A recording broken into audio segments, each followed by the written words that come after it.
usisahau kusubscribe, like na kucomment. Mmemsikia mwenyekiti wa Chama cha Mapinduzi amesema kwamba watoto watatengenezewa mazingira mazuri.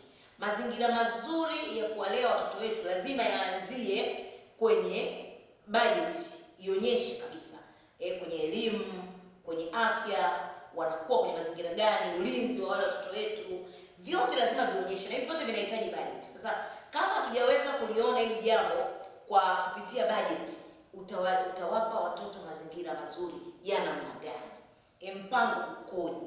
Ukiangalia huduma ya afya ambayo ndio kipaumbele kwa watoto wetu, unagundua kabisa kwamba watoto katikati ya watoto 335,000 watoto 192 ndio wanapelekewa huduma ya bima ya afya. Kwa hiyo bado hatujaonyesha kwa uwazi namna gani ambavyo tunaweza kulea hili kundi kubwa la watoto. Mwaka huu 2026-2027 bilioni 451 zimetengwa kwa bima ya afya kwa wote. Bima ya afya kwa wote inapaswa iwe na mpango ambao tuuone kabisa.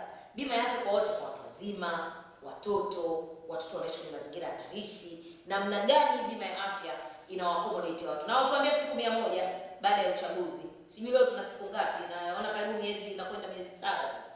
Na ukizijumlisha hizo siku 30 mara 7 utaona kwamba siku 100 zimepita na mpango wa serikali haswa haueleweki namna bora ambavyo hizi bima za afya zitapata. Changamoto kubwa ni kwenye afya na elimu.